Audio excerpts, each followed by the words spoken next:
The massive alien ships appeared at the edge of Earth's solar system like dark clouds blocking out the stars.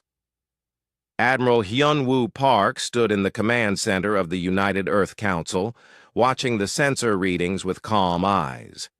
He had been waiting for this day for 30 years. "Sir, we're receiving a transmission," said Lieutenant Kaimin. "Oh," his voice shaking slightly. "Put it on the main screen," Admiral Park ordered. The holographic display flickered to life, showing a tall alien figure with purple skin and 4 arms. Its eyes glowed red as it spoke in perfect English, though its voice sounded like metal scraping against stone. "Primitive species of the 3rd planet. I am War Commander Thex of the Galactic Empire. You have been selected for conquest and integration into our great civilization. You have exactly 72 hours to surrender completely. Lower all defensive systems and prepare your leaders for transport to our ships. Resistance will result in the complete destruction of your world." The transmission ended, leaving the command center in silence. Admiral Park turned to look at President Min-ho Lee, who had been standing quietly behind him. The president was a small man with graying hair, but his eyes were sharp and determined. "Well, Admiral," President Lee said with a slight smile, "it looks like they finally found us." Ambassador So-young Kim stepped forward from the diplomatic section. She was a tall woman in her 40s, known throughout the galaxy as one of the best negotiators humanity had ever produced. "Should I prepare?" "The standard diplomatic response, Mr. President?"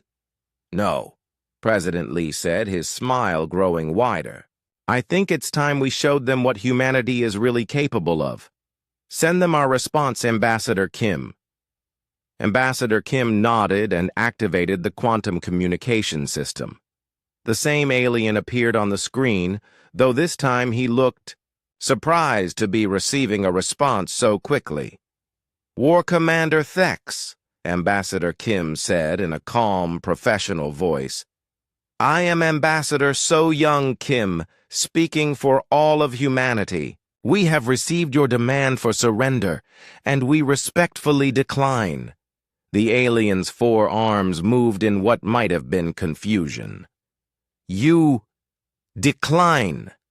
Do you not understand? We have conquered 847 species across this galaxy.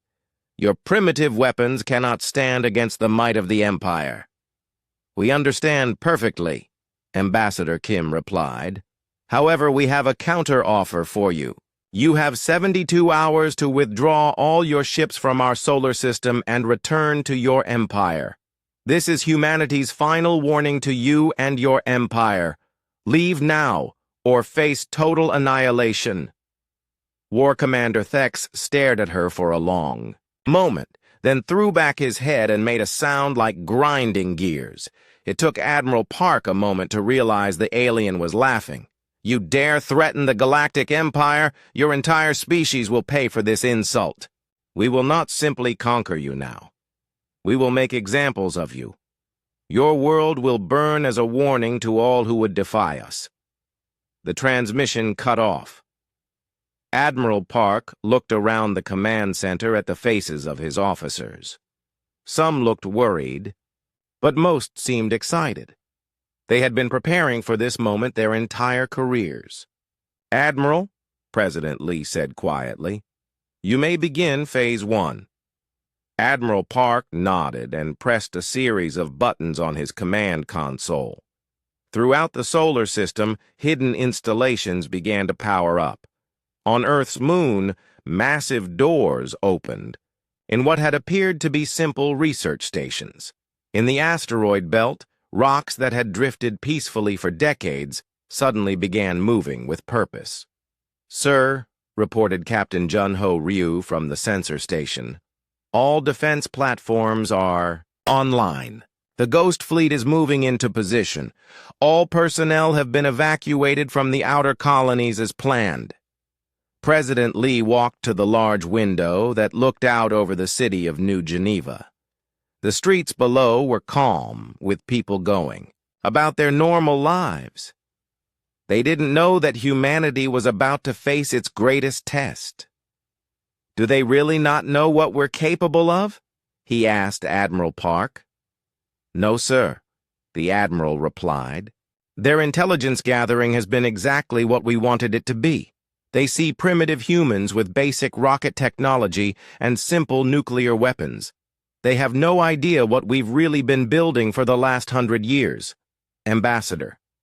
Kim joined them at the window. "The quantum communication logs show they're already calling in reinforcements. War Commander Thex is telling his superiors that humans are more stubborn than expected, but nothing they can't handle with a larger fleet." "How long do we have?" President Lee asked. "Intelligence suggests the main battle fleet will arrive in 60 hours, Admiral Park said. "More than enough time to prepare our surprises." In the depths of space, the alien ships moved closer to Earth. War Commander Thex stood on the bridge of his flagship, the Dominator, and studied the readings from his sensors. The third planet looked exactly as their scouts had reported. A world of primitive beings who had barely learned to leave their own atmosphere. "Commander," reported his tactical officer, "we're detecting some unusual energy readings from the inner planets." "Define unusual," Thex ordered. "High-level quantum fluctuations, sir, and the moon appears to be different than our last scan." Thex looked at the tactical display. The human moon now showed several large structures that hadn't been there in their previous intelligence reports. "How long ago was our last detailed scan of this system?" 17 years, sir." 17 years, Thex repeated. "Show me comparative images." The display shifted to show two pictures side by side. On the left was the moon as it had appeared 17 years ago, a dead, cratered rock. On the right was the moon as it appeared now, still cratered but with clearly visible artificial structures. "Sir," the tactical officer said nervously, "some of those structures are quite large, and they appear to be pointing at us."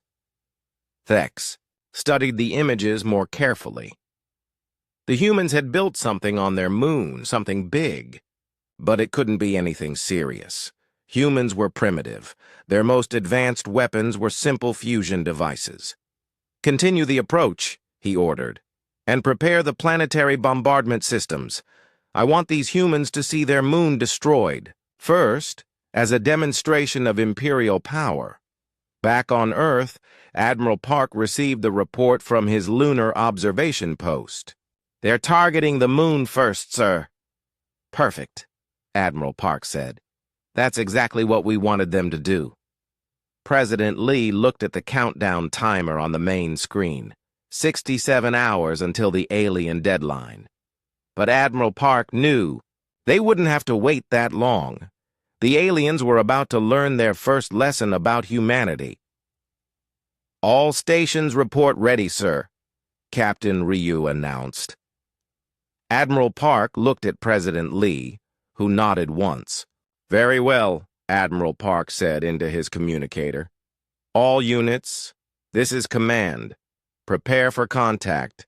Show them what happens when someone threatens Earth." In space, the alien fleet continued its approach, unaware that they were flying directly into humanity's carefully prepared trap.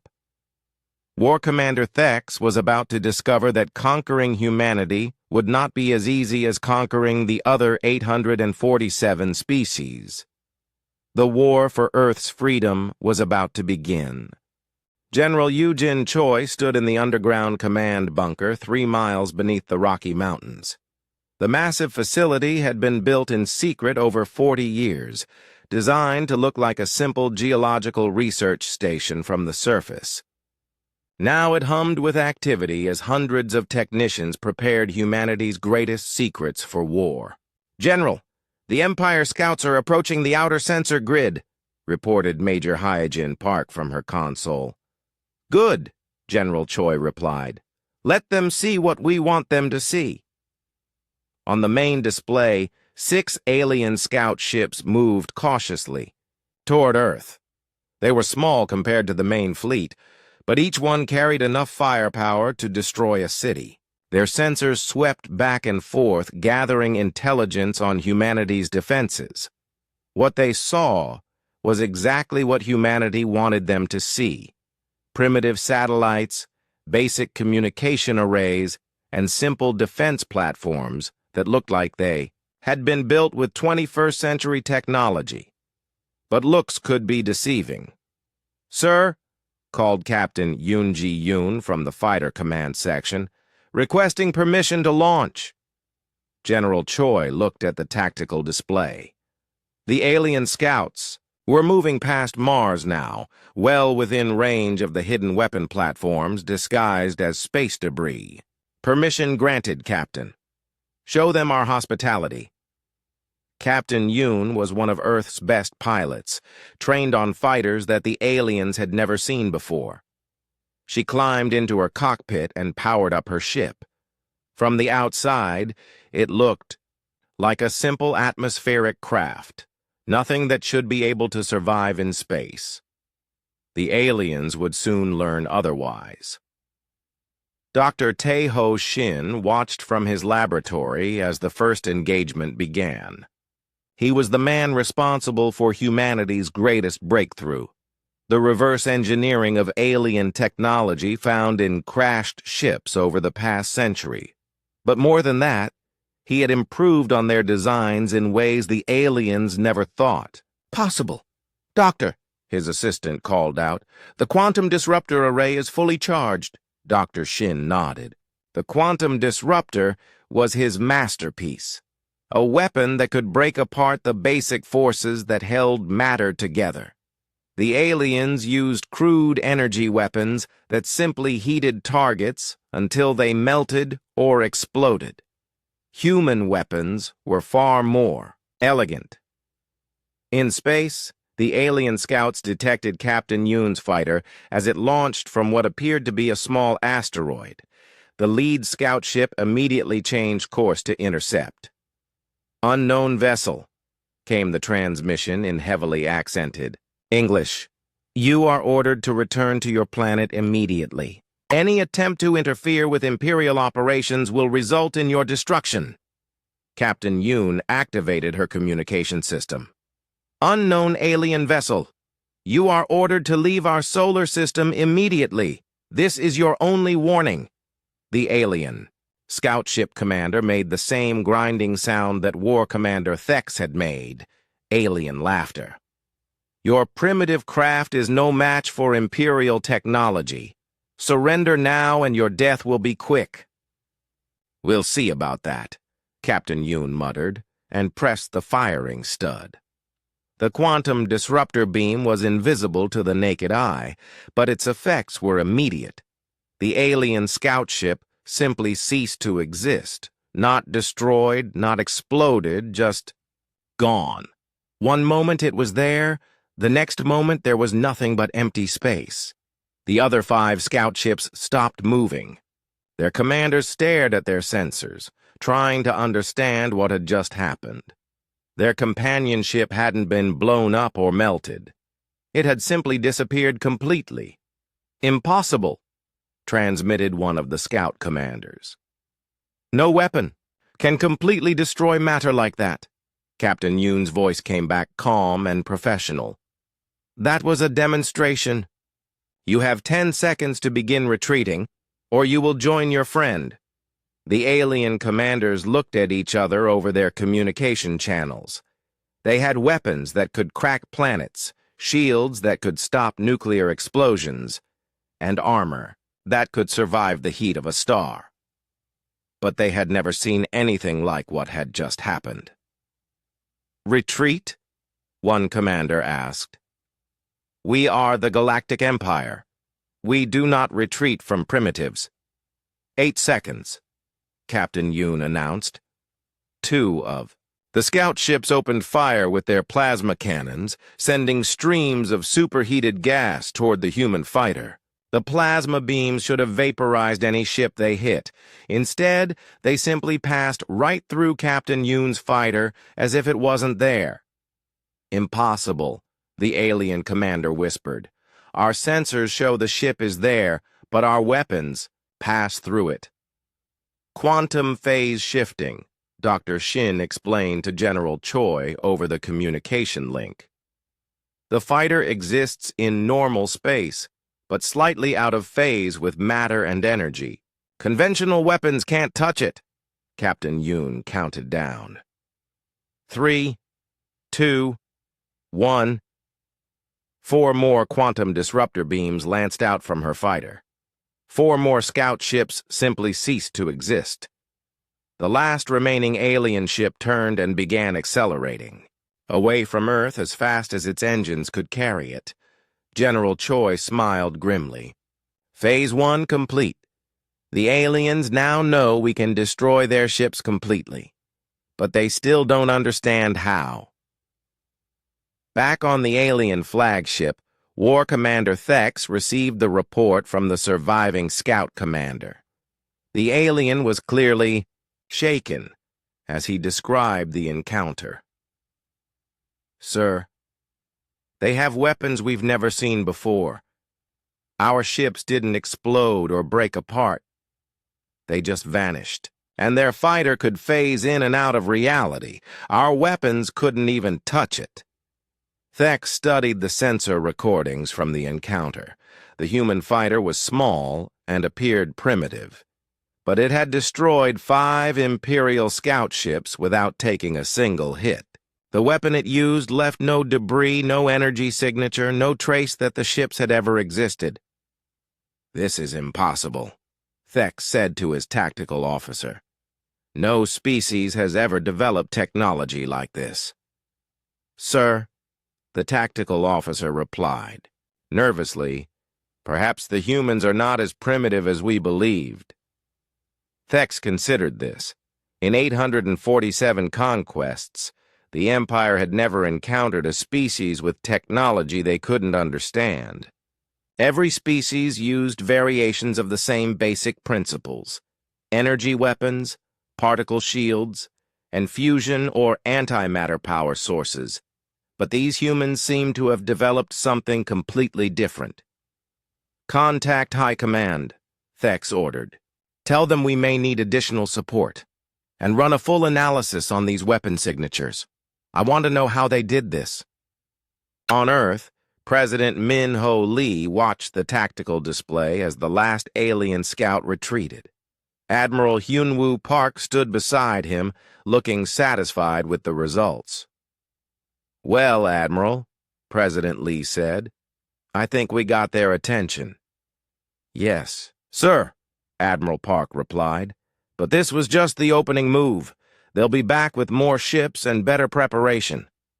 General Choi's voice came over the communication system. "Mr. President, we've successfully tested the quantum disruptor and phase shift systems in combat. Both performed exactly as designed. The aliens have no defense against either technology." "Excellent work, General," President Lee replied. "How long before they figure out what we're doing?" "Their science is advanced but conventional," Dr. Shin reported. "It will take them time to understand quantum manipulation technology. We estimate at least 48 hours before they develop any countermeasures." President Lee nodded. 48 hours would be enough time to prepare the next phase of their defense. The aliens thought they were dealing with primitive humans who had gotten lucky. They had no idea that humanity had been preparing for this war for over a century. "Continue with Phase 2, President Lee ordered. "Show them what our primitive satellites can really do." In space, the surviving alien scout ship continued its retreat toward the main fleet. Behind it, seemingly harmless human satellites began changing their positions, moving with purpose and precision. The Empire was about to learn that everything they thought they knew about humanity was wrong. The real war was just beginning. War Commander Thex stood on the bridge of his flagship as the main Imperial battle group approached Earth. 60 massive warships stretched out in perfect formation, each one capable of destroying entire worlds. This was the kind of force that had conquered civilizations across the galaxy. "Sir," reported his tactical officer, "we're detecting massive energy signatures from the asteroid belt. Our sensors show—" "Sir, this is impossible." "What is impossible?" Thex demanded. "The asteroids are moving, sir, under their own power. And they're big. Some are over 2 kilometers long." Thex looked at the tactical display in disbelief. What he had thought were simple space rocks were revealing themselves to be enormous warships, hidden inside hollowed-out asteroids. As he watched, dozens of them emerged from the belt, their rocky surfaces falling away to reveal sleek metal hulls beneath. "How many?" he asked quietly. 123 ships detected so far, sir. And more are still emerging." Admiral Sun-Mi Jang commanded the hidden asteroid fleet from her flagship, the Indomitable. For 15 years her crews had lived inside these disguised ships, waiting for this moment. The asteroid belt had seemed like empty space to alien sensors. "Exactly as humanity had planned. All ships," Admiral Jang transmitted. "This is Asteroid Command. Activate full stealth systems and prepare for combat. Show them what human engineering can do." The human ships didn't just hide inside asteroids.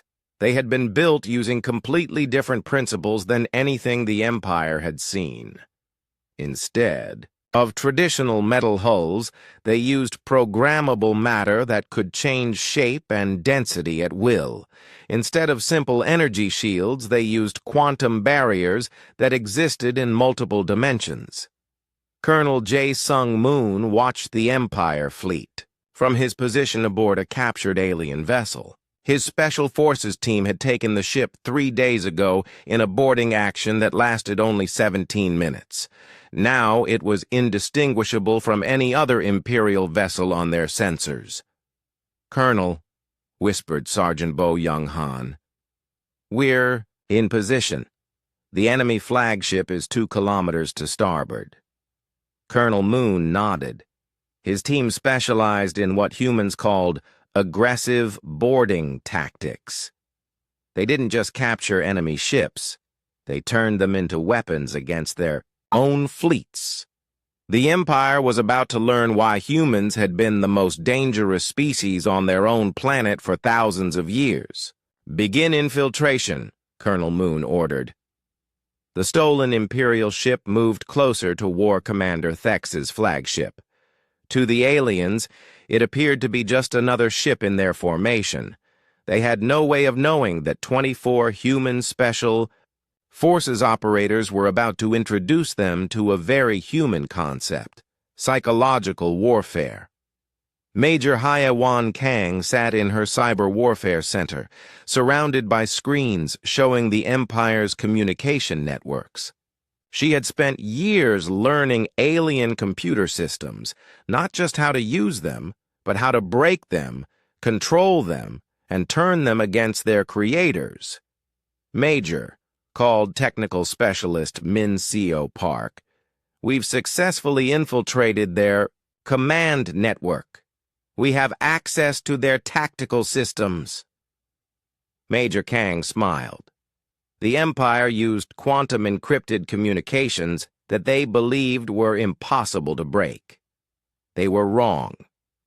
Human computer science had developed along different lines than alien technology, focusing on chaos theory and adaptive programming rather than simple brute force processing.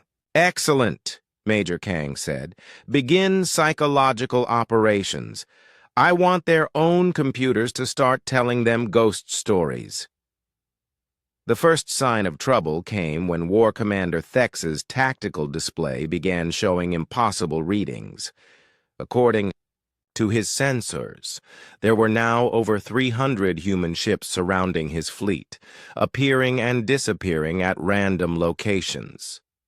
"Sir," his tactical officer reported nervously, "our sensors are detecting massive fleets that don't match visual confirmation. The computer says there are hundreds of enemy ships, but we can only see a few dozen." Before Thex could respond, alarms began sounding throughout his ship. Red lights flashed as his security system detected intruders in the lower decks. Colonel Moon and his team moved through the alien ship like ghosts. They had studied Imperial vessel designs for years, knowing exactly where to find the critical systems, but they weren't there to destroy the ship. They were there to take control of it. "Charges planted on the primary power couplings," reported Corporal Eugene Lee. "We can shut down their engines anytime you give the word, sir." "Computer virus uploaded to their navigation system," added Specialist Tae-Young Kim. "They won't know which direction they're really flying." Colonel Moon nodded as his team reported in. Within minutes, they had turned the Empire's own flagship into a liability. But the real surprise was still coming. Admiral Jang gave the signal, and the asteroid fleet revealed its true capabilities. The human ships didn't just move faster than Imperial vessels, they moved in ways that seemed to violate the basic laws of physics. Ships appeared in multiple locations simultaneously, attacked from impossible angles, and disappeared before enemy weapons could target them. "Sir," the alien tactical officer called out in panic, "their ships are phasing in and out of normal space. Our targeting computers can't lock on to them." Thex watched in growing horror as his fleet was systematically destroyed. Human ships appeared inside his formation, fired quantum disruptor beams that erased entire vessels, then vanished before his ships could return fire. It wasn't just superior technology. It was tactics unlike anything the Empire had ever encountered. "How are they doing this?" he demanded. Major Kang answered that question by taking control of his ship's communication system. Suddenly, every screen on the bridge showed a human woman in military uniform. "War Commander Thex," Major Kang said calmly, "I am Major Hae-Wan, Kang of Earth Defense Forces. Your fleet is surrounded, your communications are compromised, and your flagship is under our control. This is your final opportunity to surrender." Thex stared at the screen. "Impossible. This ship is secure. You cannot be aboard." "We're not aboard, Commander," Major Kang replied. "We're doing something your species never learned. We're using your own technology against you. Your computers now work for us." As if to prove her point, the ship's lights began flashing in sequence, spelling out messages in human languages. The artificial gravity fluctuated, making the alien crew stumble. The air circulation system began playing human music. "This is psychological warfare, Commander," Major Kang explained. "Something humans perfected long before we met you. We don't just fight with weapons. We fight with minds." Colonel Moon's voice came over the communication system. "And we don't just fight from a distance. We come aboard your ships and take them apart from the inside." The alien crew began to panic as they realized their own ship was no longer under their control. Doors locked and unlocked at random. Elevators stopped working. Computer systems displayed confusing information. Within minutes, the most advanced warship in the Imperial fleet had been turned into chaos. Admiral Jang coordinated the final phase of the battle from her command center. The asteroid fleet surrounded the remaining Imperial ships, which were now completely confused and disorganized thanks to Major Kang's cyber warfare. "All ships," Admiral Jang transmitted, "commence final attack. Show them no mercy. They would have shown us none." The battle was over in less than an hour. 60 Imperial warships had been reduced to 12 survivors that fled back toward their own territory. The humans had lost exactly 0 ships.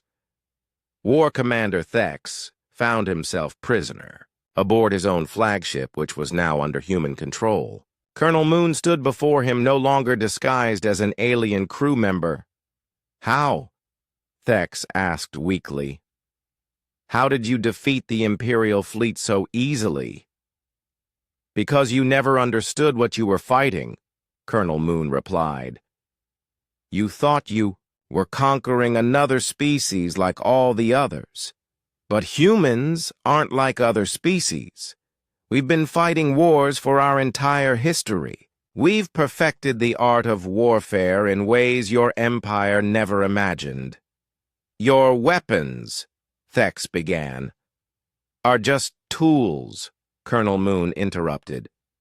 "The real weapon is the human mind. We think differently than you do. We fight differently than you do, and that's why you lost."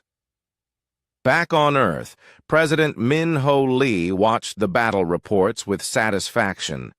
Admiral Hyun-Woo Park stood beside him, reviewing the tactical analysis. "Casualties?" President Lee asked. "None, sir," Admiral Park reported. "Complete victory with 0 losses." President Lee nodded, but he knew this was just the beginning. The Empire would not give up after one defeat. They would send more ships, bigger fleets, more powerful weapons.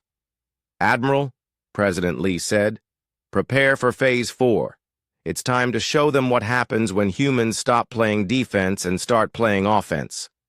The war for Earth's freedom had become the war for galactic liberation, and humanity was just getting started. Emperor Vextai sat on the crystal throne in the heart of the imperial capital, Zenthari Prime. The massive chamber was filled with his advisors, generals, and the survivors of War Commander Thex's defeated fleet. The reports they brought made no sense to him. "You're telling me," the Emperor said slowly, "that a single primitive species destroyed 60 Imperial warships without losing a single vessel of their own?" "Yes, Your Imperial Majesty," replied Admiral Korth, one of the few fleet commanders to escape Earth's solar system. "Their technology is unlike anything we've encountered. They can phase in and out of normal space, their weapons completely erase matter, and they can take control of our ships from the inside." Emperor Vextai had ruled the galaxy for 300 years. In that time, he had conquered nearly 1,000 worlds and enslaved billions of beings. No species had ever successfully resisted the Empire for more than a few months. The idea that primitive humans could defeat his best fleet was impossible to accept. "Humans are primitives," he declared. "Their own data networks show they only developed spaceflight a few centuries ago. They barely have fusion technology. You must have made tactical errors." War Commander Thex, now a prisoner who had been returned by the humans as a diplomatic courtesy, stepped forward. His 4 arms were shackled, but his eyes still showed the fear from his encounter with humanity. "Your Majesty," Thex said quietly, "I have fought in 47 conquest campaigns. I have never seen anything like what the humans are capable of. They don't just have advanced technology, they think in ways we cannot predict." Before the Emperor could respond, the massive doors of the throne chamber opened. A lone human woman walked in, flanked by Imperial guards. She wore simple diplomatic robes and showed no fear despite being surrounded by beings who could crush her with their bare hands. "Your Imperial Majesty," announced the chief guard, "the human ambassador So-Young Kim requests an audience." Ambassador Kim walked calmly down the long aisle toward the crystal throne. The chamber was designed to intimidate visitors, with its soaring ceilings and walls covered in the conquered banners of 1,000 defeated species. But Kim showed no signs of being impressed or frightened. "Emperor Vextai," she said with a respectful bow. "I bring greetings from President Min-Ho Lee of the United Earth Government and a message from the people of humanity." "You dare come here after destroying my fleet?" the Emperor demanded. "I come here because humanity still hopes for peace," Ambassador Kim replied. "We destroyed your fleet in self-defense after you threatened to destroy our world. But we take no pleasure in killing, even in defense of our homes." She activated a small holographic projector, filling the chamber with images from the battle at Earth. The assembled Imperial officers watched in silence as human ships appeared and disappeared like phantoms, as Imperial vessels simply vanished, under quantum disruptor fire as their own technology was turned against them. "This is what happened when you sent 60 ships to conquer us," Ambassador Kim explained. "We destroyed them completely, but we could have done so much worse. We could have tracked your fleeing ships back to their bases and destroyed those as well. We could have used your own communication networks to spread chaos throughout your territory. We chose not to." "Are you threatening the Empire?" Emperor Vextai asked, his voice dangerous. "No, Your Majesty," Ambassador Kim replied. "I am offering you one final chance for peace.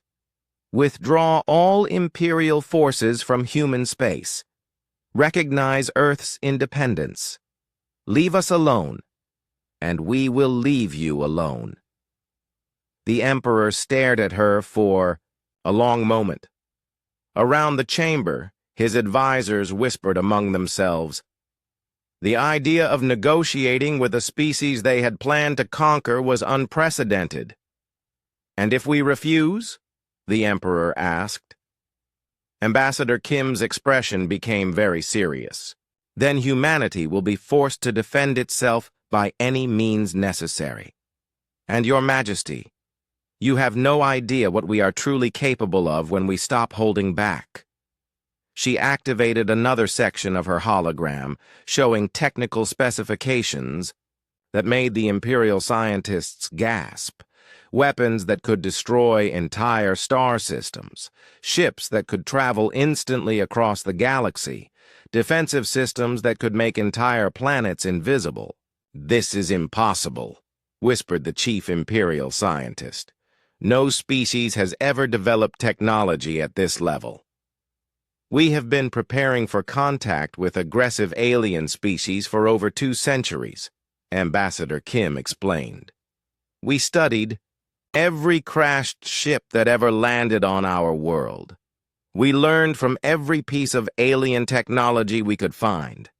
And then we improved on all of it." Intelligence Officer Dong-Hyun Nam sat in the Earth Defense Intelligence Center, monitoring Imperial communications across the galaxy.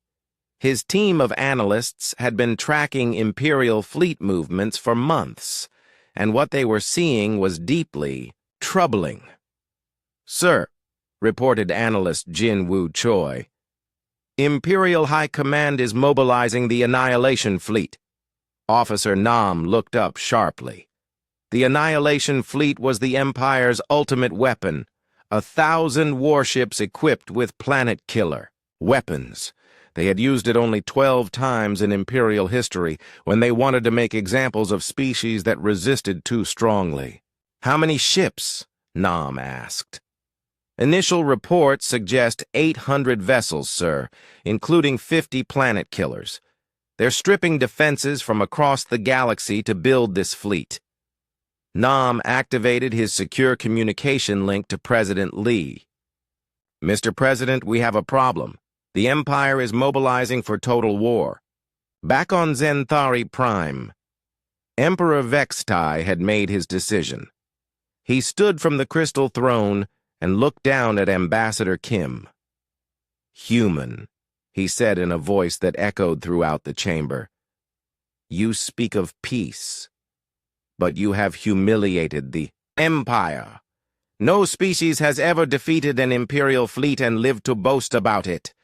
If we allowed your defiance to go unpunished, every subject species in the galaxy would begin to rebel. Your Majesty, Ambassador Kim said quietly, please reconsider. You do not understand what you are choosing to fight. I understand perfectly, the Emperor replied. You are a single species on a single world. We are an empire that spans 100,000 star systems. Your tricks may have worked against one unprepared fleet, but they will not work against the full might of the empire. He gestured to his military commanders. Admiral Zorth, you will command the Annihilation fleet. Take 1,000 ships to the human system. I want their world reduced to molten slag. I want their species erased from existence. I want their star system to serve as a memorial to what happens to those who defy the Empire. Admiral Zorth, a massive alien with cybernetic implants covering. Half his body bowed deeply. It will be done, Your Majesty. The humans will learn that the Empire always wins. Ambassador Kim watched this exchange with sadness in her eyes. She had hoped that showing the Empire humanity's strength would make them reconsider.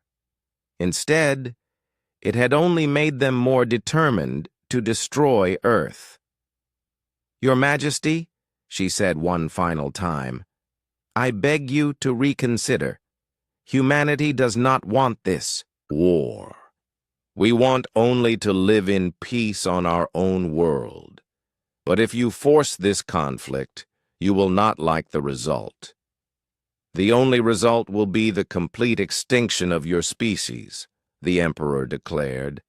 Guards, escort this human back to her. Ship, tell her people they have 1 month to enjoy their last days of existence. As Ambassador Kim was led away, she activated a small device hidden in her diplomatic pouch. The signal it sent would travel instantly across the galaxy through quantum transmission, reaching Earth in less than a second. On Earth, President Min-Ho Lee received the signal and sighed deeply. He had hoped the Empire would be reasonable. He had hoped they would see the wisdom in leaving humanity alone. But it seemed the Empire was determined to learn the hard way why humans had survived and thrived on a world that tried to kill them, every single day for millions of years. Admiral Park, President Lee said into his communicator, Ambassador Kim's mission has failed.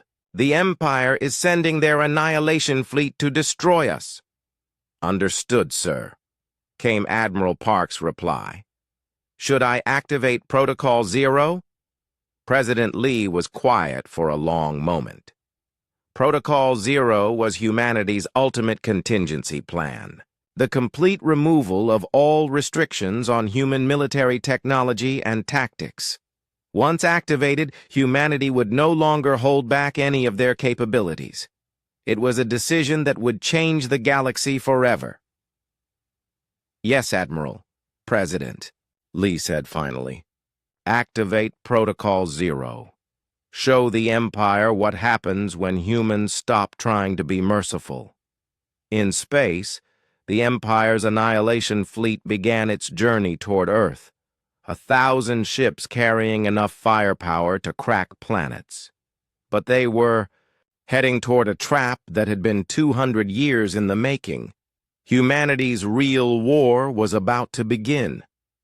The Imperial Annihilation Fleet emerged from hyperspace at the edge of Earth's solar system like a swarm of metal locusts. 1,000 warships stretched across space in perfect formation, their hulls gleaming with the light of distant stars. Admiral Zorth stood on the bridge of his flagship, the Destroyer of Worlds, and smiled with satisfaction. Begin planetary scan, he ordered his tactical officer. I want to see these humans cowering on their primitive world before we destroy them. The long-range sensors swept across the solar system, searching for Earth. But where the third planet should have been, there was only empty space. "Sir," the tactical officer reported nervously, "I'm not detecting the human homeworld." "What do you mean you're not detecting it?"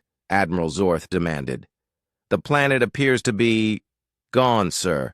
There's nothing in the third orbital position except some unusual energy readings." Admiral Zorth stared at the tactical display in confusion. Planets didn't just disappear.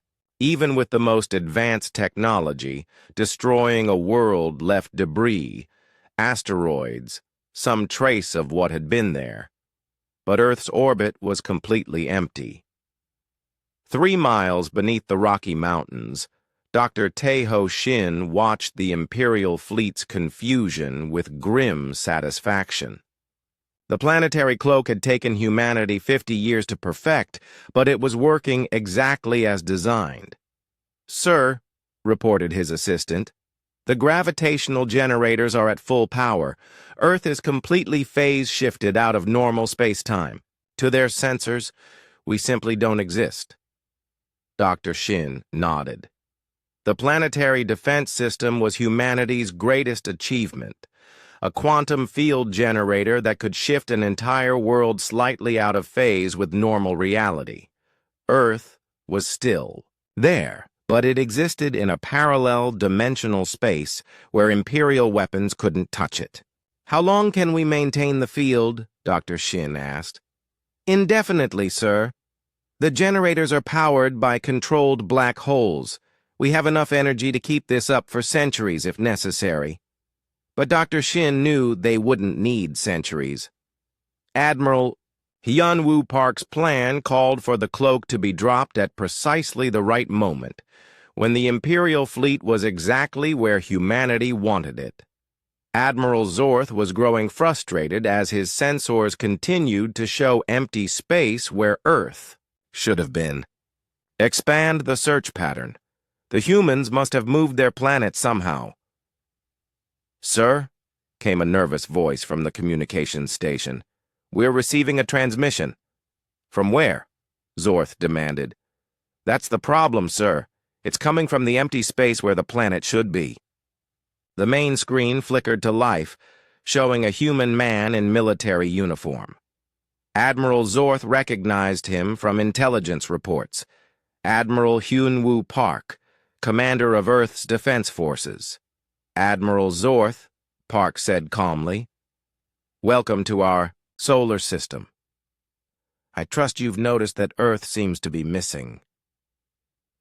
"What have you done with your world?" Zorth demanded. "We've protected it," Park replied. "Just as we're about to protect the rest of the galaxy from your empire.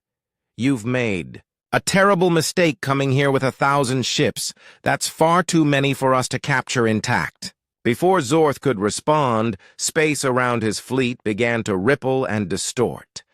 What had appeared to be empty vacuum suddenly filled with the largest human fleet anyone had ever seen. Ships emerged from quantum tunnels, materialized from stealth, fields, and dropped out of parallel dimensions. Within seconds, the Imperial Annihilation fleet found itself surrounded by 3,000 human vessels. But these weren't the ships the Empire had seen before. These were humanity's true warships, built with no restrictions and no mercy. They were sleek, deadly, and armed with weapons that violated every known law of physics. "Impossible," Zorth whispered. "Where did they all come from?" Wing Commander Bo-Ram Lim led the first wave of human fighters from her position aboard the carrier ship Vengeance. Unlike the small craft that had destroyed the Imperial scouts, these fighters were the size of destroyers and carried firepower that could level cities. "All wings," Commander Lim transmitted. "Commence attack pattern Omega. Show them what unrestricted human warfare looks like." The human fighters moved like nothing the Imperial fleet had ever encountered. They didn't just fly through space. They teleported instantly from position to position, appeared in multiple locations simultaneously, and attacked from dimensions that Imperial sensors couldn't even detect. Admiral Zorth watched in horror as his ships began disappearing. Not destroyed, not damaged, simply erased from existence. Entire destroyers vanished in flashes of impossible light as human gravity weapons collapsed their molecular structure into microscopic singularities. "Return fire," he ordered desperately. The Imperial fleet unleashed everything they had: plasma, cannons, antimatter torpedoes, quantum disruptors of their own design. The weapons that had conquered 1,000 worlds filled space with enough energy to melt asteroids. None of it touched the human ships. "Sir," his tactical officer reported in a panicked voice, "our weapons are passing right through them. It's like they're not even there." Dr. Shin smiled as he watched the battle from Earth's command center. "Dimensional phasing," he explained to President Min-Ho Lee, who was observing the engagement. "Our ships exist in normal space, but they can shift their quantum frequency to become intangible to conventional matter and energy."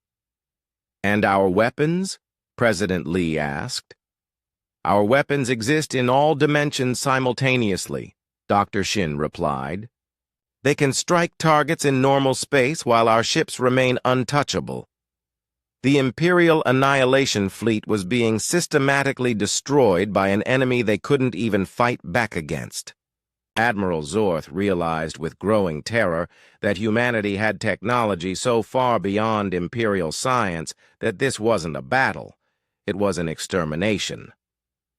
"Sir," his communications officer called out, "we're receiving a transmission from Imperial." "High Command!"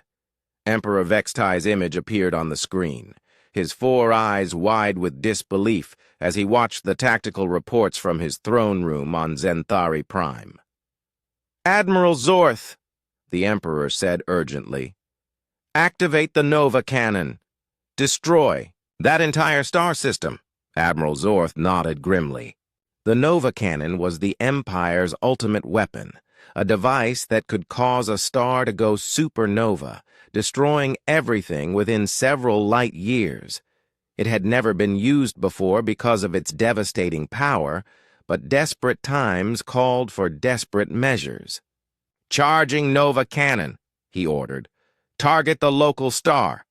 The massive weapon began powering up, drawing energy from the ship's entire power grid. It would take 5 minutes to reach full charge, but once fired, it would turn Earth's sun into a supernova that would wipe out the human species and half the Imperial fleet along with them. Admiral Park watched the Nova Cannon charging and nodded to himself. Everything was proceeding exactly as humanity had predicted. "Dr. Shin," he said calmly, "activate the stellar shield." "Stellar shield active," Dr. Shin replied. Around Earth's sun, massive field generators that had been hidden in solar orbit for decades suddenly powered up. A quantum barrier formed around the star, not just protecting it from attack, but giving humanity complete control over its nuclear reactions. "Sir," reported Captain Eugene Seo from the sensor station, "the Nova Cannon is almost fully charged." "Perfect," Admiral Park said. "Drop the planetary cloak. It's time to show them our final surprise." The quantum field around Earth collapsed, and the planet suddenly reappeared in normal space. But it wasn't the same Earth the Imperial fleet had come to destroy. Massive weapon platforms covered the planet's surface. Orbital rings surrounded it like gleaming jewelry, and defensive shields crackled with energy patterns that hurt to look at directly. Admiral Zorth stared in disbelief. What is that?" "That," came a new voice over the communication channel, "is humanity's true homeworld." President Min-Ho Lee appeared on the screen. speaking from the Oval Office that was now located in a facility that existed partially outside normal space-time. "Admiral Zorth," President Lee said calmly, "you came here to destroy our world with 1,000 ships. You even brought a Nova cannon to kill our star.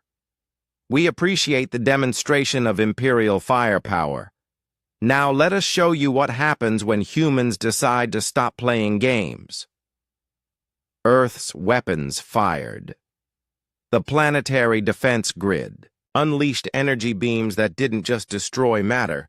They unraveled the fundamental forces that held reality together. Entire Imperial ships simply ceased to exist as the quantum foam that made up space-time itself was stripped away around them.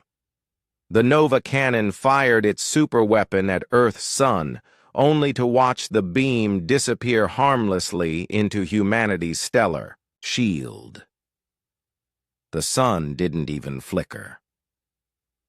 Admiral Zorth watched his Annihilation fleet disappear ship by ship, destroyed by weapons that operated on principles Imperial science couldn't even comprehend. In less than an hour, 1,000 ships had been reduced to 50 scattered survivors fleeing in panic. "This is impossible," he whispered. "No species can develop technology like this." "You're wrong." Admiral Park's voice came back over the communication. "System. One species can develop technology like this. The species that survived on a death world for millions of years. The species that learned to fight wars against itself for its entire history. The species you should have left alone." The last Imperial ships jumped to hyperspace, carrying news of humanity's true power back to the Empire. But Admiral Park knew they. Strategic Coordinator. Mi-Young Han stood in the war room beneath New Geneva, surrounded by holographic displays showing the entire galaxy. Red dots marked Imperial worlds, blue dots showed human positions, and green dots indicated species that were beginning to rebel against the Empire. The map was changing rapidly as humanity's true war began. "Report," Admiral Hyunwoo Park said as he entered the room. "Phase 6 is proceeding ahead of schedule," Coordinator Han replied. "Our deep strike teams have hit 17 major Imperial installations in the past 6 hours. The Empire's communication network is in chaos." President Min-Ho Lee studied the tactical displays with satisfaction. For over a century, humanity had been planting sleeper agents and hidden weapon caches throughout Imperial territory. The Empire had thought they were monitoring primitive human traders and diplomats. They had no idea they were allowing a military intelligence network to spread across the galaxy. "What's our status on Operation Ghost Fleet?" President Lee asked. "Captain Yoon's forces have successfully destroyed the Vorthak shipyards," Coordinator Han reported. "That's the Empire's largest military construction facility.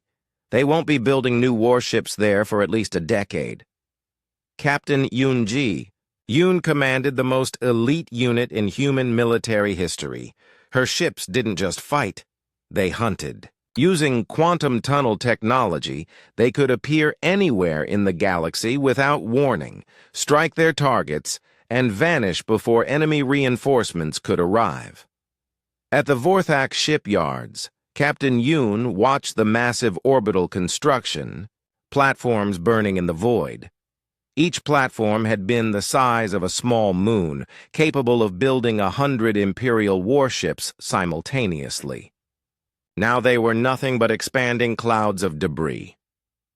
"Strike complete," she reported to Admiral Park. "Moving to secondary target." Her ship, the Shadow Walker, engaged its quantum drive and simply ceased to exist in normal space. Within seconds, it reappeared 300 light-years away, in orbit around the Imperial fortress world of Morath Prime. The planet below was one of the Empire's most heavily defended worlds, protected by energy shields, orbital weapon platforms, and a fleet of 500 warships. It should have been impossible for any enemy to approach undetected, but Captain Yoon's ship existed in 7 dimensions simultaneously. To Imperial sensors, it was completely invisible. "Target the planetary shield generators," Captain Yoon ordered. "Use the matter converters." The Shadow Walker fired weapons that the Empire couldn't even understand. Matter converter beams didn't just destroy their targets, they transformed solid matter directly into pure energy. The massive shield generators that protected Morath Prime simply vanished, converted into harmless radiation that dispersed into space. "Planetary shields down," reported Lieutenant Dong Min Kim. "The planet is defenseless." But Captain Yoon wasn't there to destroy planets. Humanity had learned long ago that terror was more effective than simple destruction. "Target their military command center," she ordered. "Surgical strike only. I want their generals to understand that nowhere is safe from human justice." A single beam lanced down from orbit, passing through the planet's atmosphere like it wasn't there. The Imperial Military Headquarters, a building that was supposed to be protected by the most advanced defensive systems in the galaxy, simply disappeared, leaving only a perfectly circular crater where it had been. The message was clear. Humanity could strike anywhere, anytime, with perfect precision. On the imperial capital world of Zenthari Prime, Emperor Vextai received reports that made no sense.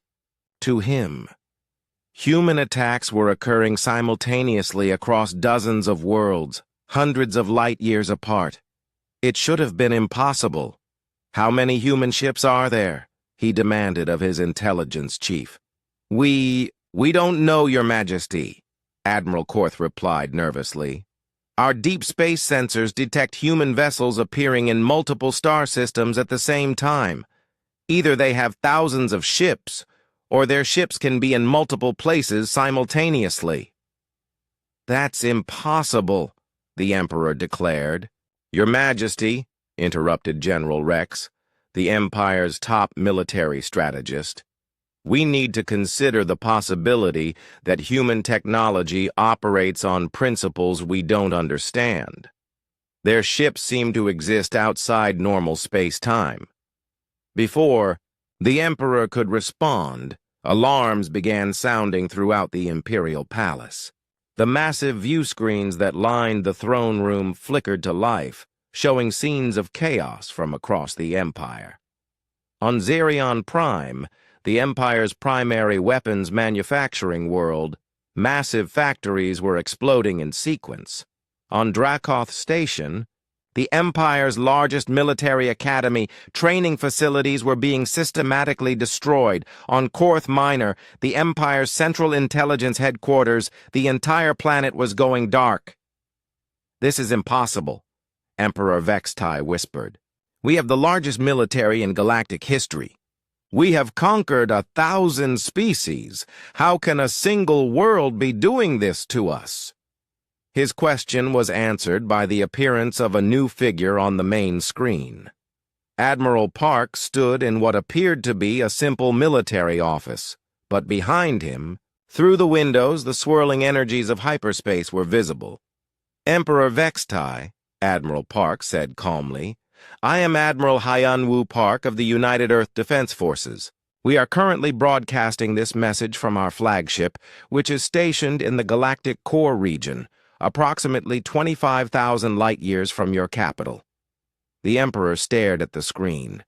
The Galactic Core was a region of space so dense with radiation and gravitational anomalies that no ship could survive there for more than a few minutes. "Impossible," he whispered. "Nothing is impossible for humanity when we set our minds to it," Admiral Park continued. "For the past 6 hours, we have been systematically dismantling your Empire's military infrastructure. We have destroyed 17 major shipyards, 34 weapons manufacturing facilities, and 47 military command centers. We have done this without killing a single civilian. Images flashed on the screen showing the precise destruction of military targets, while leaving civilian areas completely untouched. This is a demonstration, Admiral Park explained. We want you to understand that we could destroy your entire empire in a matter of days if we chose to. But we are not like you, Emperor. We do not conquer species for the pleasure of conquest. We do not enslave beings for the satisfaction of power. What do you want? The Emperor asked. We want you to stop, Admiral Park replied. End your campaigns of conquest. Free the species you have enslaved. Disband your military forces and transform your empire into a peaceful confederation of free worlds. And if we refuse? Admiral Park's expression became very serious. Then, we will do what we should have done from the beginning. We will remove your empire from the galaxy permanently. The transmission ended, leaving the throne room in silence. Emperor Vextai looked around at his advisors, generals, and administrators. For the first time in 300 years of rule, he saw fear in their eyes. Your Majesty, General Rex said quietly, perhaps we should consider their offer. Never, the Emperor roared. The Empire does not negotiate with primitives. We do not bow to threats from a single species. But even as he spoke, more reports were coming in. Human ships were appearing throughout Imperial space, not just attacking military targets, but broadcasting messages to the enslaved populations of Imperial worlds. On Kepler-4, the enslaved Zephyrian population was rising in rebellion after human agents delivered advanced weapons and tactical support. On Ross 128, the subjugated crystalline entities were breaking free from Imperial control centers that had mysteriously shut down. On Wolf 359, an entire Imperial garrison had simply disappeared overnight, leaving only a message. Your oppression ends now. Strategic Coordinator. Han watched the galactic map as dozens of Imperial worlds began changing from red to green. Sir, she reported to Admiral Park, our liberation operations are exceeding all projections. The Empire's subject species are joining our cause faster than we anticipated. Of course they are, Admiral Park replied. They've been waiting for someone strong enough to stand up to the Empire for centuries. We've given them hope. President. Lee looked at the spreading rebellion with mixed emotions. Humanity had never wanted to become a galactic power. They had only wanted to be left alone on their own world, but the Empire's aggression had forced them to become something they had never intended to be. Liberators. Admiral President Lee said, how long before the Empire's military forces collapse completely? At current rates, approximately 72 hours, Admiral Park replied. The combination of our direct strikes and the rebellion of their subject species is overwhelming their ability to maintain control. And the final phase? Admiral Park's expression became grim. The assault on Zenthari Prime is ready to begin. Whenever you give the order, sir. But once we attack their capital directly, there will be no going back. The Empire will either surrender completely or fight to the last ship. President Lee nodded. He had hoped it wouldn't come to this, but the Empire had made its choice. They preferred destruction to coexistence. Begin Phase 7, he ordered. End this war. Across the galaxy, human fleets began converging on the Imperial capital. The final battle for galactic freedom was about to begin. The Imperial capital world of Zenthari Prime had never faced attack in its 3,000-year history. The planet was protected by 12 layers of energy shields, orbital defense platforms that could crack moons, and the largest fleet in galactic history. It was the heart of an empire that had conquered 1,000 species and ruled over 1,000,000 worlds. Now it stood alone. Emperor Vextai looked out from his crystal throne at the tactical displays showing the approaching human fleet. 3,000 ships moved toward his capital in perfect formation, appearing and disappearing from normal space as they utilized technology that Imperial science still couldn't understand. "Your Majesty," reported Admiral Korth from the Defense Command Center, "our outer defense perimeter has been neutralized." "Define neutralized," the Emperor demanded. "Gone, sir." The defense platform simply vanished. Our sensors detected some kind of energy beam, and then the platforms ceased to exist. The Emperor closed his 4 eyes and tried to understand how his mighty empire had fallen so quickly. 3 days ago, he had ruled the galaxy. Now rebellions were spreading across hundreds of worlds, his fleets were scattered and broken, and the humans were at his doorstep. "Activate the Omega Protocol," he ordered quietly. Admiral Korth stared at him in shock. "Your Majesty, the Omega Protocol will destroy everything within 50 light-years. That includes Zenthari Prime itself." "I know," the Emperor replied. "But if the Empire must fall, let it take these humans with it. Let the galaxy remember that no one defies Imperial rule and lives. The Omega Protocol was the Empire's final weapon, a device built into the planet's core that could trigger a cascade reaction, turning Zenthari Prime's star into a hypernova. The explosion would destroy entire star systems and leave a scar in space-time itself." Admiral Hyunwoo Park stood on the bridge of his flagship, Earth's Glory, as it dropped out of hyperspace at the edge of the Zenthari system. Around him, the combined fleets of humanity prepared for the final battle. "Sir," reported Captain Sujin Wong from the sensor station, "we're detecting massive energy buildup in the planet's core. They're activating some kind of superweapon." Admiral Park studied the readouts. Human scientists had theorized about weapons that could destabilize stars, but they had never seen one in action. The energy signatures were unlike anything in there. "Databases. Analysis?" he asked. Dr. Taeho Shin's voice came over the communication system from Earth. "Admiral, based on the energy patterns, they're attempting to trigger a stellar cascade. If successful, it will create a hypernova that will destroy everything within 50 light-years. "Including themselves?" "Including themselves, sir. They're choosing mutual destruction rather than surrender."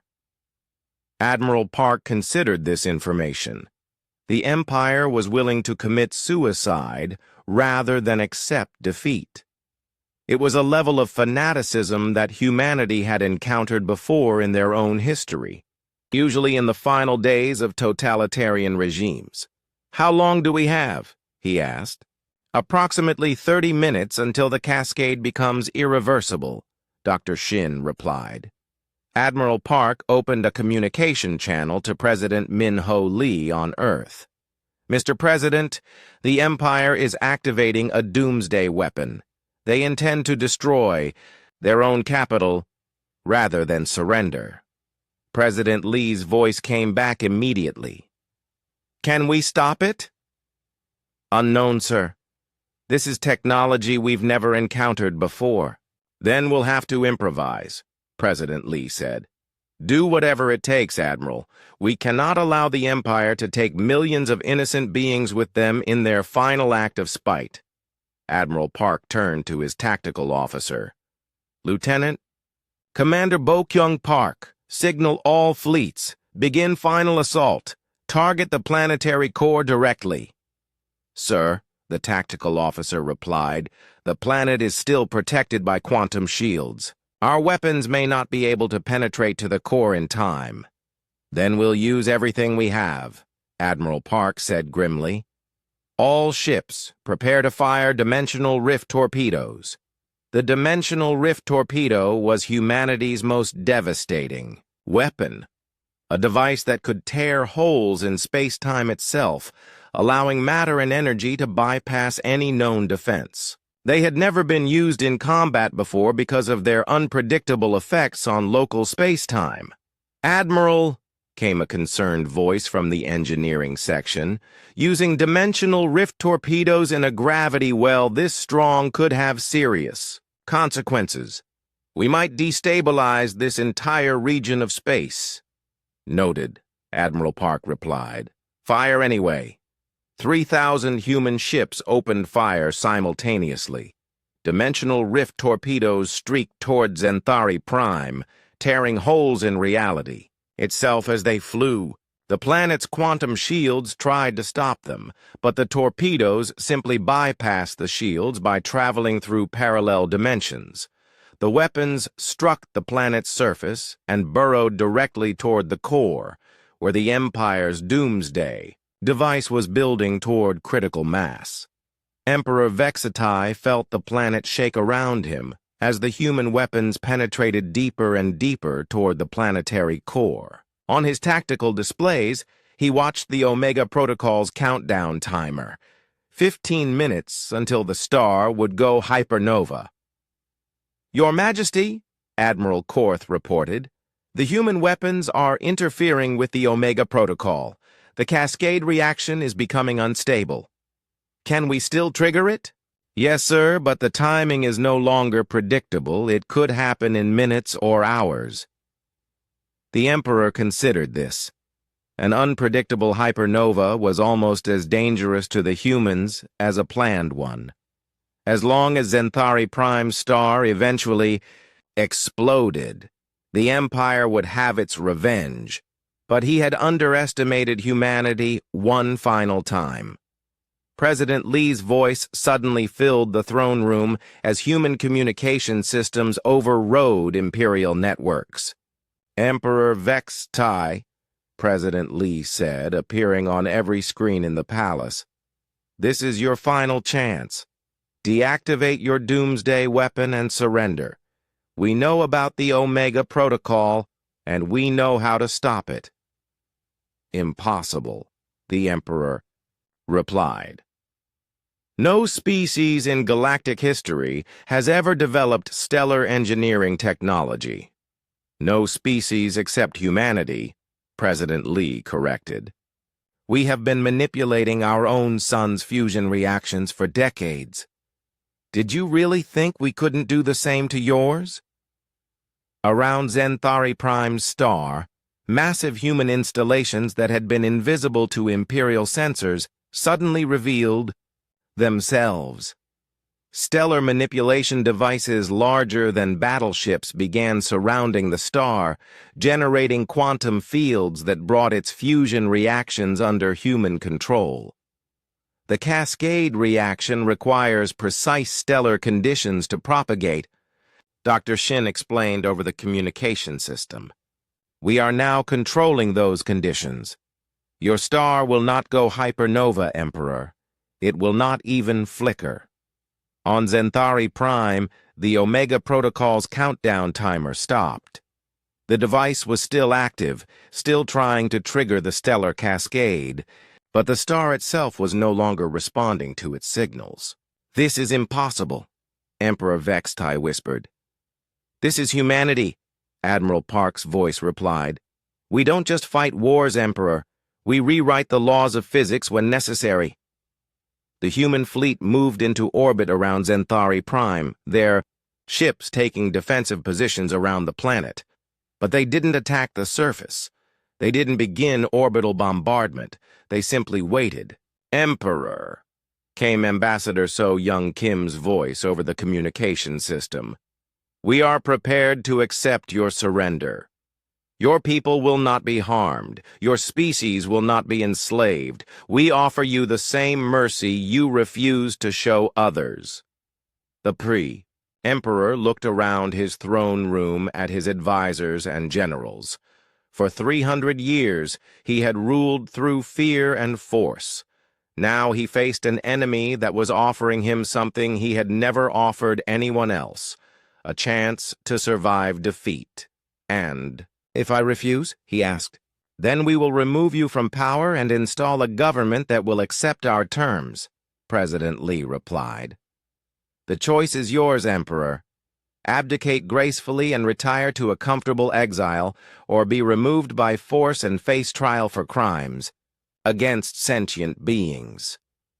Emperor Vextai considered his options. His fleets were destroyed, his empire was in rebellion, his capital was surrounded, and his final weapon had been neutralized. He had no cards left to play. But he was still the Emperor. "I will never surrender to primitives," he declared. "I will never bow to inferior species. I am Vexitai, ruler of the galaxy, conqueror of 1,000 worlds." "Very well," President Li said sadly. "Admiral Park, you are authorized to proceed with regime change." The human fleet opened fire, but not with the devastating weapons they had used against Imperial military forces. Instead, they used precision strikes that targeted only the Imperial government centers while leaving the rest of the city untouched. Within minutes, the Imperial palace was surrounded by human soldiers, who had teleported directly through the planet's shields. Emperor Vextai found himself facing Colonel Jae-Sung Moon, the same human special forces commander who had captured War Commander Thex. "Emperor Vextai," Colonel Moon said formally, "by the authority of the United Earth Government and the Galactic Liberation Alliance, you are under arrest for crimes against sentient beings." The Emperor looked at the human soldiers surrounding him. They were small compared to most Imperial species, but they moved with a confidence and precision that spoke of absolute victory. "What happens now?" he asked quietly. "Now," Colonel Moon replied, "we begin the work of rebuilding the galaxy." 6 months after the fall of the Galactic Empire, Ambassador So Young Kim stood before the largest gathering in galactic history. Representatives from over 800 species filled the massive amphitheater that had once been Emperor Vextai's throne room. The crystal throne itself had been removed, replaced by a simple podium where equals could address equals. "Distinguished representatives," Ambassador Kim said, her voice carrying clearly through the advanced translation systems, "we gather today not as conquerors and conquered, but as free beings working together to build a better galaxy." The response was mixed. Some species cheered enthusiastically, those who had been enslaved by the Empire and were now free for the first time in centuries. Others remained silent, uncertain about this new human-led order. A few looked actively hostile, preferring the predictability of imperial rule to the uncertainty of freedom. President Min-ho Lee watched the proceedings from Earth via quantum communication link. He had chosen not to attend in person, wanting to make it clear that humanity was not seeking to replace the Empire as galactic overlords. The future government of the galaxy would be built by all species together, not imposed by human force. "Mr. President," reported Strategic Coordinator Mi Young-han from her position at the Galactic Council headquarters, "we're receiving positive responses from 637 species. 112 are requesting time to consider their position. 43 are expressing concerns about human dominance." President Lee nodded. He had expected this. Freedom was frightening to species that had lived under totalitarian rule for generations. Some would need time to learn how to govern themselves again. "What about the former Imperial core worlds?" he asked. "Mixed reactions, sir, Coordinator," Han replied.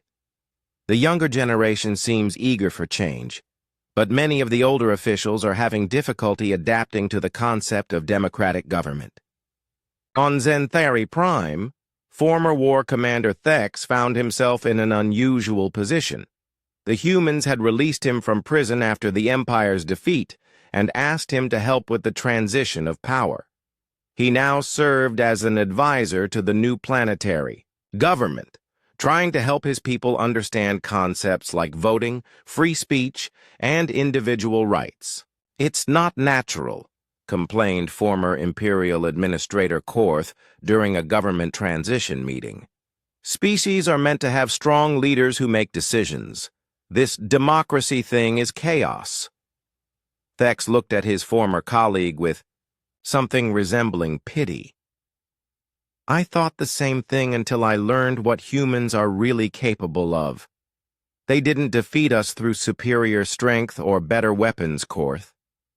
They defeated us because every human citizen was willing to fight and die for their freedom.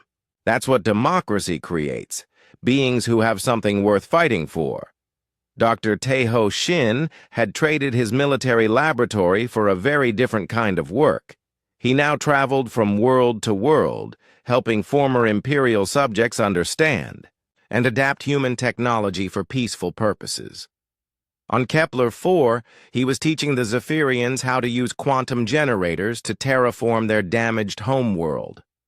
On Ross 128, he was showing the crystalline entities how to build communication networks that allowed every member of their species to participate in government decisions. "The key," Dr. Shin explained to a group of alien scientists, "is that technology should serve all people, not just the rulers. Every tool we develop, every system we build should make life better for ordinary citizens." It was a radical concept for species that had spent centuries under imperial rule, where technology was controlled by the government and used primarily for military conquest. But they were learning.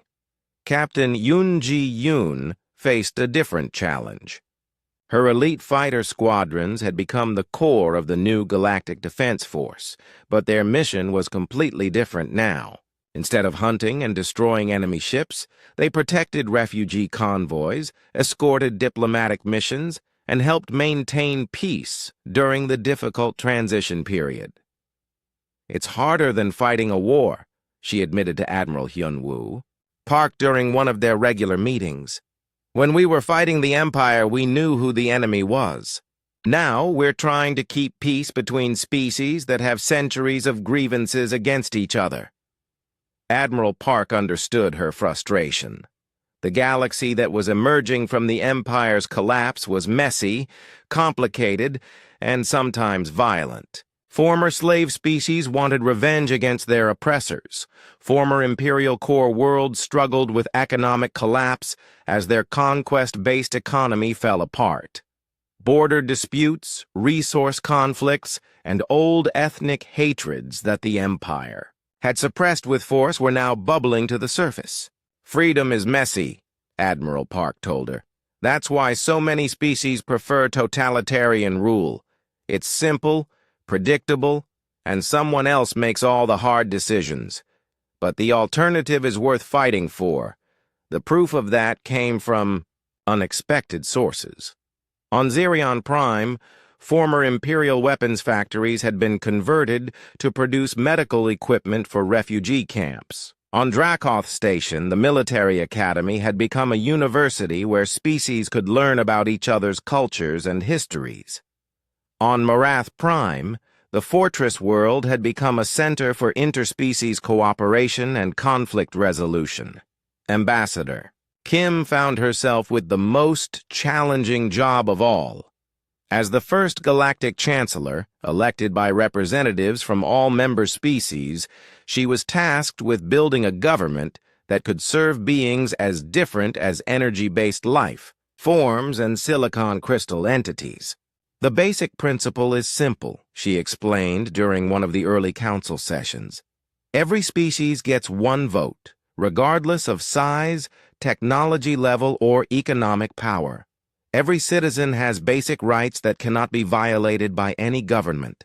And every world has the right to govern itself as long as it doesn't harm others." "But what about enforcement?" asked Representative Zix of the Andromedan Collective. "What happens when species disagree about these rights?" Who decides what constitutes harm to others? Ambassador Kim smiled. It was a fair question, and one that humanity had been preparing for. We propose a system of galactic courts staffed by representatives from multiple species with the power to arbitrate disputes. And for enforcement? She gestured to the viewing screen, which showed human peacekeeping fleets patrolling disputed borders. The Galactic Defense Force will ensure that Council decisions are respected. So humans will be the galaxy's police. Force? Asked Representative Keth of the Rigelian Commonwealth, suspicion clear in his translated voice. No, Ambassador Kim replied firmly. Humans will train and equip defense forces from all willing species. Our goal is to work ourselves out of a job, not to become permanent galactic overlords. This was the truth, though it was hard for many species to believe. Throughout galactic history, every powerful civilization had eventually sought to dominate others. The idea that humans might voluntarily give up their overwhelming military advantage seemed impossible to many representatives, but humanity was proving its commitment to this principle every day. Human weapons technology was being shared freely with allied species. Human military advisors were training defense forces for dozens of worlds. Most importantly, human fleets were gradually withdrawing from former imperial territory as local. Government stabilized. Former Emperor Vextai, now serving a life sentence on a prison world designed for war criminals, watched these developments with a mixture of disbelief and grudging respect. He had been allowed access to galactic news broadcasts as part of his rehabilitation program, and what he saw challenged everything he had believed about power and governance. They're actually doing it, he said to his human guard, Sergeant Kyung-ho, Min. They're giving up their power voluntarily. Sergeant Min, who had volunteered for prison duty to help with the rehabilitation of former imperial officials, nodded. That's what freedom means, sir. Power belongs to the people, not to their leaders. But why? Vexatai asked. They could rule the galaxy easily. Their technology is centuries ahead of everyone else's. Their military could crush any rebellion, because ruling people who don't want to be ruled is exhausting, Sergeant Min replied. It requires constant force, constant fear, constant oppression. It's much easier to help people govern themselves. On Earth, President Lee was preparing for his own transition out of power. His term as wartime president was ending, and humanity was preparing for its first post-war elections. He had decided not to run for re-election, wanting to demonstrate that even successful leaders should step aside for new voices. Any regrets, sir? Asked his chief of staff during one of their final meetings. President Lee looked out the window of his office at the city of New Geneva, where aliens and humans now walked the streets together, participating in cultural exchanges and trade negotiations. Only one, he said. I wish we could have found a way to avoid the war entirely. But, sir, his aide protested, the Empire would never have accepted peaceful coexistence. They were committed to conquest. I know, President Lee replied, but every life lost in that war was a tragedy, even imperial lives. They were victims of their own system as much as anyone else.